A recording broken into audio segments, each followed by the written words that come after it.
নমস্কাৰ এই মুহূৰ্তৰ আন এক ডাঙৰ খবৰ হু ইজ শৃংখল চলিহা শৃংখল চলিহা কোন হয় এই প্ৰশ্ন কৰিছে অসম মিয়া পৰিষদৰ নেতৃবৰ্গৰ ফালৰ পৰা কোৱা হৈছে যে শৃংখল চলিহাৰ বীৰ লাচিত বৰফুকনৰ জীৱন আদৰ্শৰ সৈতে কোনো মিল নাই শৃংখল চলিহাই যিবোৰ কাণ্ড কাৰখানা কৰি থাকে হেবোৰ বীৰ লাচিত বৰফুকনৰ আদৰ্শৰে গৈ থকা কাণ্ড কাৰখানা নহয় বীৰ লাচিত বৰফুকনৰ আদৰ্শ বীৰ লাচিত বৰফুকনৰ নীতি একো মানি চলা নাই শৃংখল চলিহাই যদিহে শৃংখল চলিহাই বীৰ লাচিত বৰফুকনৰ ইতিহাস নাজানে অসমৰ ইতিহাস নাজানে তেনেহলে আমাৰ ওচৰত আহক আমি শিকাম বীৰ লাচিত বৰফুকনৰ ইতিহাস এই মুহূৰ্তৰ ডাঙৰ খবৰ লৈ আহিছে নিটক্সৰ দৰ্শকৰ বাবে হু ইজ শৃংখল চলিহা কোন হয় শৃংখল চলিহা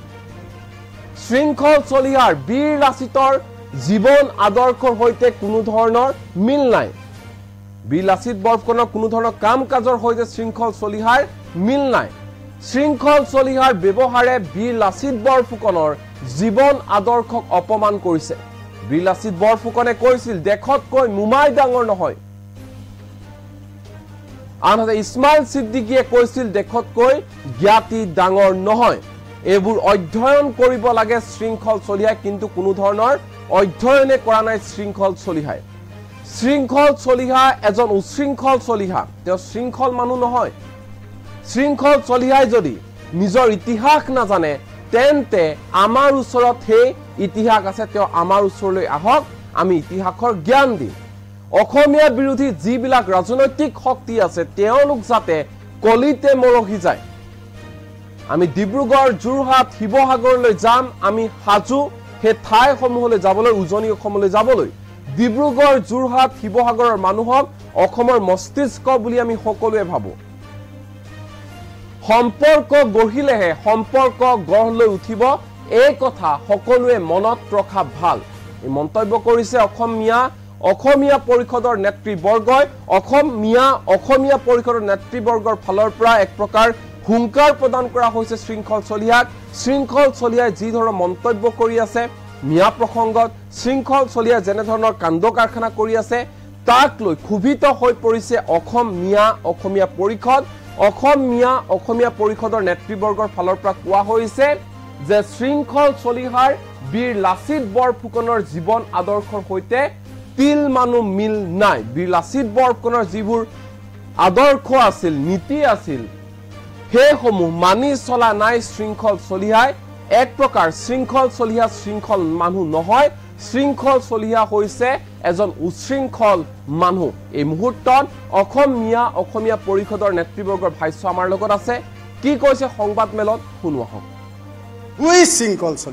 শৃংখল চলিহাৰ ব্যৱহাৰে বীৰ লাচিতৰ যি জীৱন আদৰ্শ তাত এইটো মেচেই নহয় এই পৰিৱেশটো বিনষ্ট কৰাৰ কাৰণে যদি আপুনি গন্তি কৰে ধুবুৰীৰ পৰা শদিয়ালৈকে আপুনি বোধহয় 10 জনো বিচাৰি নাপাব 3 জন 4 জন পাব মই যেনেকৈ অলপ আগতে কৈছোঁ সাগৰৰ পানী স্থিৰ হৈ আছে কিন্তু তাতে ছাইডৰ পৰা জংঘলৰ পৰা কোনোবা এটা শিল দলিয়াই দিছে আৰু তাৰ কাৰণে আমি আতংকিত হৈছোঁ ভয় খাইছোঁ আমি সাৱধান হ'বৰ কাৰণে আমি সকলোৱে একত্ৰিত হ'বলৈ আৰম্ভ কৰিছোঁ চৰ্চা আৰম্ভ কৰিছোঁ আজি আপোনালোকক মাতি আনিছোঁ আপোনালোকৰ জৰিয়তে গোটেই অসমবাসীৰ ওচৰত এই আমাৰ যিটো বিলাপ আমাৰ যিটো আৰ্তনাদ আমাৰ যিটো হাহাকাৰ আমি কি বিচাৰিছোঁ আমি জাতিটো একমাত্ৰ সুৰক্ষিত হ'ব লাগে অসমীয়া ভাষা যেনেকৈ আছে তেনেকৈ সুৰক্ষিত হ'ব লাগে অসমখনৰ ওপৰত যি ধৰণৰ একেবাৰে তাহানিৰ দিনৰ পৰা অসমখন টুকুৰা কৰাৰ একেবাৰে বিধানচন্দ্ৰ ৰায়ে তেতিয়াই মানে আমাৰ গোপীনাথ বৰদলৈৰ লগত চেলেঞ্জ কৰি লাষ্টত গোপীনাথ বৰদলৈয়ে ৰাজ্য গঠন আয়োগক মানে আনিব লগা হ'ল আৰু তেনেকৈ অসমখন সুৰক্ষিত কৰিব লগা হ'ল তাতেও মিয়াসকলে সাক্ষী দি এইটো সুৰক্ষিত কৰিলে গতিকে এনেকৈ অৱদান যেতিয়া যুগে যুগে আমাৰ মানুহবিলাকে দিছে অসমৰ অন্যান্য জাতি জনগোষ্ঠীয়ে দিছে মিয়াই দিছে এনেকৈ অসমীয়া জাতি গতিকে এতিয়া কোনোবাই এটা মানে শিলগুটি মাৰিলেই কোনোবাই বাৰু তাক ভয় কৰি তাক মানে হিচাপ কৰি তাক মানে বিৰোধ নকৰাকৈ এই অসমীয়া জাতিখন এৰি দিব নেকি গতিকে এইটো কোনোদিন সম্ভৱ নহয়। আমি শেষ বিন্দু তেজ থকালৈকে অকল মিয়াই নহয়, মিয়াৰ অৱদান আছে, মিয়াই সেইটো কৰিবই। আৰু অসমত যিবিলাক অসমীয়া জাতিৰ আৰু অংগ আছে তেওঁলোকৰো অৱদান আছে, তেওঁলোকেও কৰিবই, কৰি আহিছে। ভাষা আন্দোলন, মাধ্যম আন্দোলন এইবিলাক আমাৰ ইতিহাস আছে। গতিকে আমি আপোনালোকৰ জৰিয়তে গোটেই অসমৰ ৰাইজৰ ওচৰত এই খবৰটো দিব বিচাৰিছোঁ যে অসমীয়া বিৰোধী, অসম বিৰোধী, অসমীয়া জাতি বিৰোধী যিবিলাক শক্তি, ৰাজনৈতিক শক্তি বা তাৰ এজেণ্ট শক্তি তেওঁলোকে যিবিলাক কৰিব বিচাৰিছে, তেওঁলোকে যেন কলিতে মৰহি যায়, জাতিৰ যেন এডাল নোমো হিলাব নোৱাৰে। আৰু যদি কিবা কাৰণত কিবা হয় তেতিয়াহ'লে কিন্তু পৰিণাম বেয়া হ'ব। অসমৰ 3,30,00,000 লাখ মানুহে তাক ক্ষমা নকৰিব। গতিকে সেই অৱস্থাটোলৈ সৃষ্টি নহওক। অসমীয়া জাতি দীৰ্ঘায়ু হওক, অসমীয়া ভাষা অনাদিকাললৈকে বাচি থাকক, আমি অসমৰ ৰাইজখিনি আৰু অসমখন আমাৰ বাচি থাকক এই কামনাৰে। নাই, এই ক্ষেত্ৰত আমি কৈছোঁ শৃংখল চলিহাক, আমি কৈছোঁ এজন উচ্ছৃংখল চলিহা। শৃংখল চলিহাই যদি তাৰ নিজৰ ইতিহাস নাজানে, আমাৰ হাতত তাৰ ইতিহাস আছে। সেই দিশলৈ মই যাব বিচৰা নাই। সেই কথা পাতিব যদি লাগে আপোনালোকৰ আশীৰ্বাদত, ওপৰৱালাৰ দুৱাত আমি ডিব্ৰুগড়ত যাই তেওঁলোকক লগত লৈ বহিয়েই পাতিম। আমি যোৰহাটলৈ যাম, কাৰণ সেই যোৰহাট, ডিব্ৰুগড়, শিৱসাগৰ, নামনিৰ তুলনাত সেই অঞ্চলটোক আমি বিদ্বান অঞ্চল বুলি ভাবোঁ। সেই অঞ্চলটোৰ মানুহখিনিক আমি মস্তিষ্ক, অসমৰ মস্তিষ্ক বুলি আমি ভাবোঁ। এতিয়া তেওঁলোক কিমান মস্তিষ্ক, কিমান বিদুৰী, কিমান বিদ্বান, সেই কথাটো আমি যে ভাবি থাকিলোঁ, তাকোতো জানিবৰ কাৰণে তেওঁলোকৰ ওচৰত কিছু পঢ়িবলৈ যাব লাগিব। তেতিয়াহে প্ৰমাণ হ'ব যে আমি তোমালোকক এনেকৈ ভাবোঁ, তোমালোকে আমাৰ লগত কি ব্যৱহাৰ কৰিছা। গতিকে আমি যাম। গতিকে শৃংখল চলিহা, হুই শৃংখল চলিহা, শৃংখল চলিহা এই কথা কোৱাৰ প্ৰেৰণা ক'ত পালে? নিশ্চয় শৃংখল চলিহাক খতম কৰাৰ কাৰণে, আৰু শৃংখল চলিহাৰ বীৰ লাচিত বুলি নাম যে কৈছে, শৃংখল চলিহাৰ ব্যৱহাৰে বীৰ লাচিতৰ যি জীৱন আদৰ্শ তাত এইটো মেটচেই নকৰে। কাৰণ বীৰ লাচিত বৰফুকনে তেওঁ কৈছিল দেহতকৈ মোমাই ডাঙৰ নহয়, আৰু সেইটো আছিল তেওঁৰ মানে নীতি আদৰ্শ। আৰু যিজনক তেওঁৰ মুখ্য সেনাপতি হিচাপে লৈছে সেইজন হৈছে ইছমাইল ছিদ্দিকী, আৰু সেইজন হৈছে মিয়া। আৰু তেওঁ কৈছে যে দেহতকৈ জ্ঞাতি ডাঙৰ নহয়। গতিকে দেহতকৈ মোমাই ডাঙৰ নহয়, দেহতকৈ জ্ঞাতি ডাঙৰ নহয়। জ্ঞাতি কাক বুজাইছে ইছমাইল ছিদ্দিকীয়ে? যে মোগলবিলাক মুছলমান, মিয়া, গতিকে সেইবিলাক জ্ঞাতি। কিন্তু সেই জ্ঞাতি মোক নালাগে, মোৰ মাতৃভূমি, মোৰ অসম লাগে। আৰু তাৰ কাৰণেই মানে এই মোগলক আৰু এই কায়দাবিলাক যিহেতুকে ইছমাইল ছিদ্দিকীয়ে বেছিকৈ জানিছিল, গতিকে লাচিত বৰদলৈও, বীৰ লাচিত বৰফুকনেও তেওঁক আগুৱাই দিছিল। অৱশ্যে লাচিত বৰফুকনৰ অলপ নৰিও আছিল। যাই কি কৰিলে, মোগলৰ বৰটোপত ফজিৰৰ নমাজৰ সময়ত যেতিয়া মানুহ উঠা নাই, উঠিছে যদিও খুব কম, তেতিয়া বৰটোপত যাই পানী ঢালিছে। আৰু ইফালে নদীত কলভূৰত মানে চাকি জ্বলাই, জুই জ্বলাই মানে এৰি দিছে। নাই, এইটো পৰিচয় হ'ব লাগে।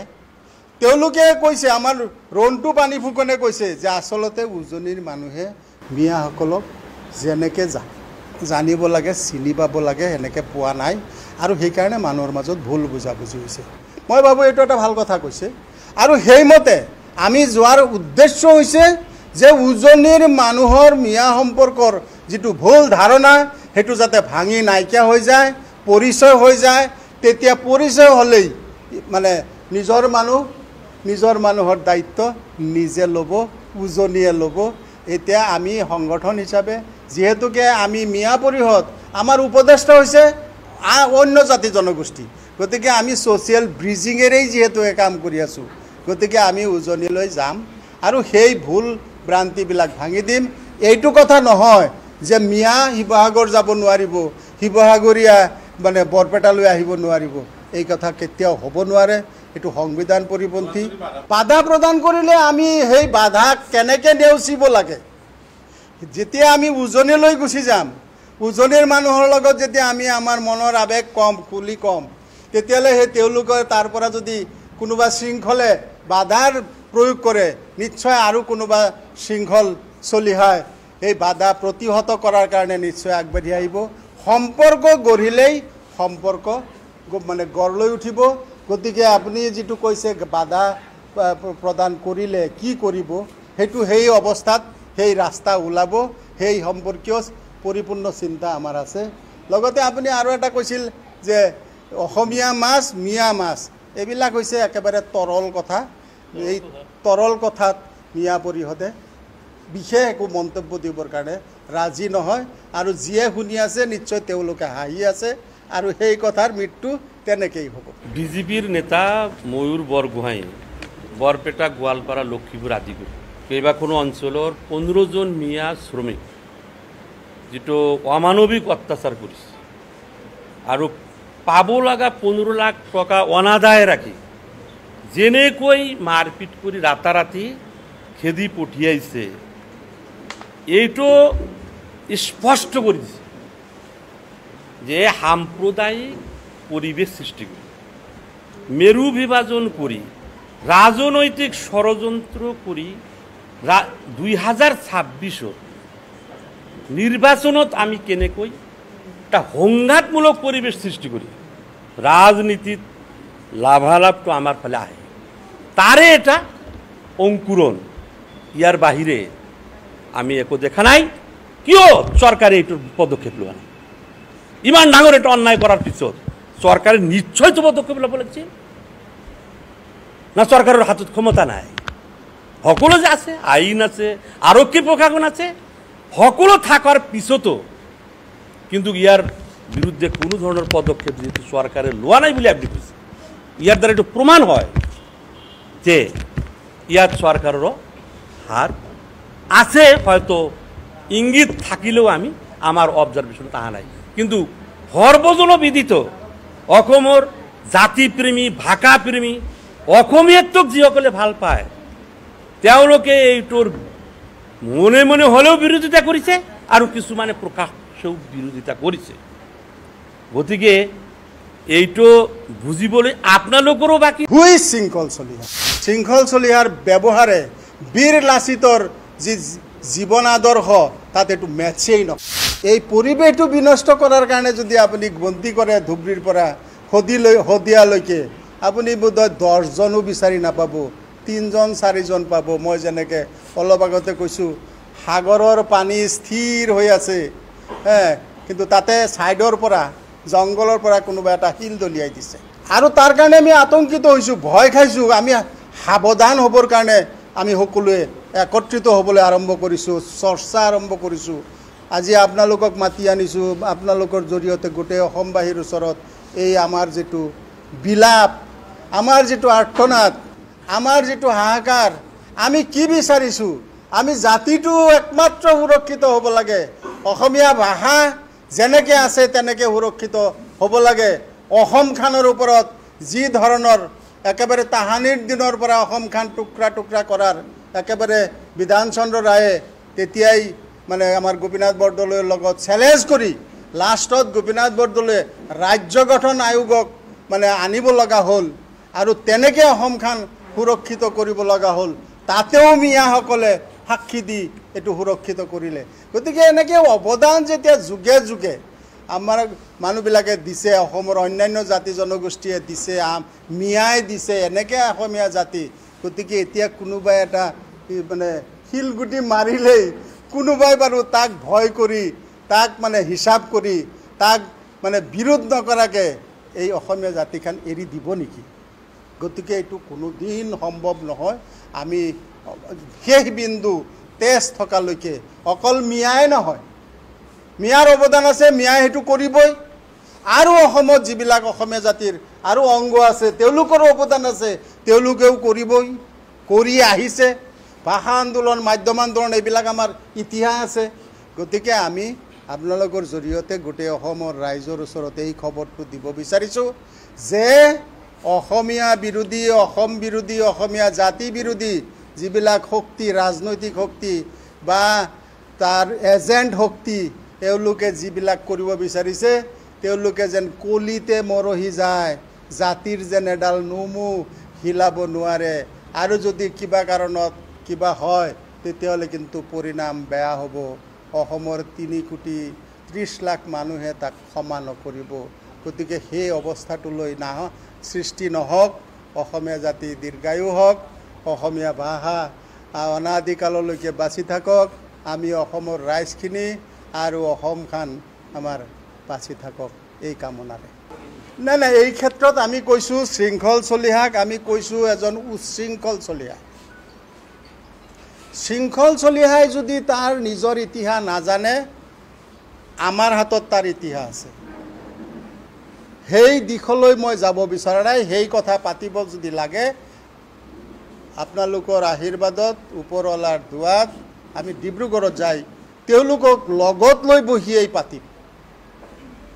আমি যোৰহাটলৈ যাম, কাৰণ সেই যোৰহাট, ডিব্ৰুগড়, শিৱসাগৰ, নামনিৰ তুলনাত সেই অঞ্চলটোক আমি বিদ্বান অঞ্চল বুলি ভাবোঁ। সেই অঞ্চলটোৰ মানুহখিনিক আমি মস্তিষ্ক, অসমৰ মস্তিষ্ক বুলি আমি ভাবোঁ।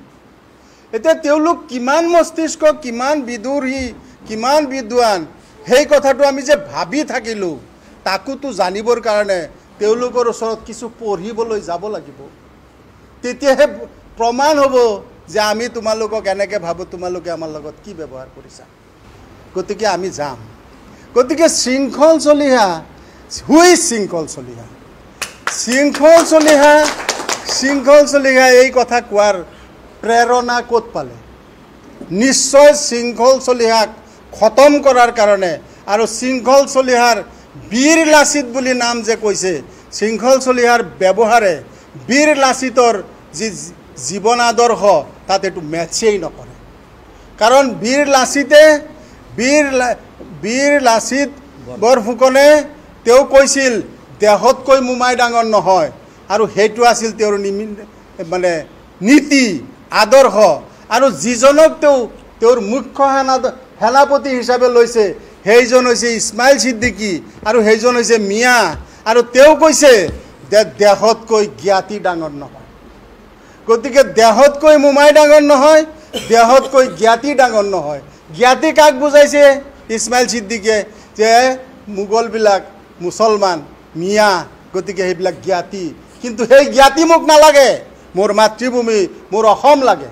আৰু তাৰ কাৰণেই মানে এই মোগলক, আৰু এই কায়দাবিলাক যিহেতুকে ইছমাইল ছিদ্দিকীয়ে বেছিকৈ জানিছিল, গতিকে বীৰ লাচিত বৰফুকনেও তেওঁক আগুৱাই দিছিল। অৱশ্যে লাচিত বৰফুকনৰ অলপ নৰিও আছিল। যাই কি কৰিলে, মোগলৰ বৰটোপত ফজিৰৰ নমাজৰ সময়ত যেতিয়া মানুহ উঠা নাই, উঠিছে যদিও খুব কম, তেতিয়া বৰটোপত যাই পানী ঢালিছে।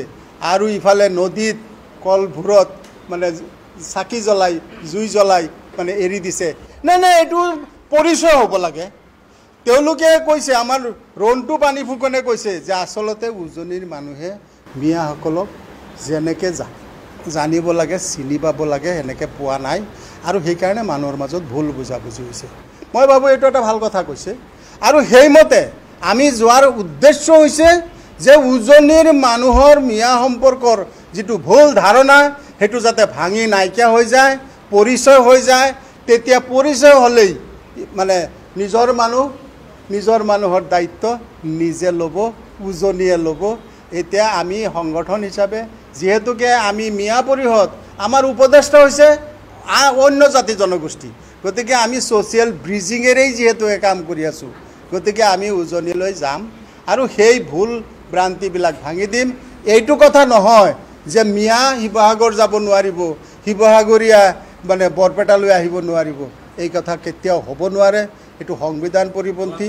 বাধা প্ৰদান কৰিলে আমি সেই বাধাক কেনেকৈ নেওচিব লাগে, যেতিয়া আমি উজনিলৈ গুচি যাম, উজনিৰ মানুহৰ লগত যেতিয়া আমি আমাৰ মনৰ আৱেগ খুলি কম, তেতিয়াহ'লে সেই তেওঁলোকৰ তাৰ পৰা যদি কোনোবা শৃংখলে বাধাৰ প্ৰয়োগ কৰে নিশ্চয় আৰু কোনোবা শৃংখল চলিহাই এই বাধা প্ৰতিহত কৰাৰ কাৰণে নিশ্চয় আগবাঢ়ি আহিব সম্পৰ্ক গঢ়িলেই সম্পৰ্ক মানে গঢ় লৈ উঠিব গতিকে আপুনি যেটো কৈছে বাধা প্ৰদান কৰিলে কি কৰিব হেতু সেই অৱস্থাত সেই ৰাস্তা ওলাব সেই সম্পৰ্কীয় পৰিপূৰ্ণ চিন্তা আমাৰ আছে লগতে আপুনি আৰু এটা কৈছিল যে অসমীয়া মাছ মিয়া মাছ এবিলাক হৈছে একেবাৰে তৰল কথা এই তৰল কথাত মিয়া পৰিষদে বিশেষ একো মন্তব্য দিবৰ কাৰণে ৰাজি নহয় আৰু যিয়ে শুনি আছে নিশ্চয় তেওঁলোকে হাঁহি আছে আৰু সেই কথাৰ মৃত্যু তেনেকেই হ'ব বিজেপিৰ নেতা ময়ূৰ বৰগোহাঁই বৰপেটা গোৱালপাৰা লক্ষীপুৰ আদি কৰি কেইবাখনো অঞ্চলৰ 15 জন মিয়া শ্ৰমিক যেটো অমানবিক অত্যাচাৰ কৰিছে আৰু পাব লগা 15 লাখ টকা অনাদায় ৰাখি যেনেকৈ মাৰপিট কৰি ৰাতাৰাতি খেদি পঠিয়াইছে এইটো স্পষ্ট কৰি দিছে যে সাম্প্ৰদায়িক পৰিৱেশ সৃষ্টি কৰি মেৰু বিভাজন কৰি ৰাজনৈতিক ষড়যন্ত্ৰ কৰি 2026 নিৰ্বাচনত আমি কেনেকৈ এটা সংঘাতমূলক পৰিৱেশ সৃষ্টি কৰি ৰাজনীতিত লাভালাভটো আমাৰ ফালে আহে তাৰে এটা অংকুৰণ ইয়াৰ বাহিৰে আমি একো দেখা নাই কিয় চৰকাৰে এইটো পদক্ষেপ লোৱা নাই ইমান ডাঙৰ এটা অন্যায় কৰাৰ পিছত চৰকাৰে নিশ্চয় তো পদক্ষেপ ল'ব লাগিছিল না চৰকাৰৰ হাতত ক্ষমতা নাই সকলো যে আছে আইন আছে আৰক্ষী প্ৰশাসন আছে সকলো থাকাৰ পিছতো কিন্তু ইয়াৰ বিৰুদ্ধে কোনো ধৰণৰ পদক্ষেপ যেহেতু চৰকাৰে লোৱা নাই বুলি আপুনি কৈছে ইয়াৰ দ্বাৰা এইটো প্ৰমাণ হয় যে ইয়াত চৰকাৰৰ হাত আছে হয়তো ইংগিত থাকিলেও আমি আমাৰ অবজাৰভেশ্যনত অহা নাই কিন্তু সৰ্বজনবিদিত অসমৰ জাতিপ্ৰেমী ভাষাপ্ৰেমী অসমীয়াটোক যিসকলে ভাল পায় তেওঁলোকে এইটোৰ মনে মনে হ'লেও বিৰোধিতা কৰিছে আৰু কিছুমানে প্ৰকাশ্যেও বিৰোধিতা কৰিছে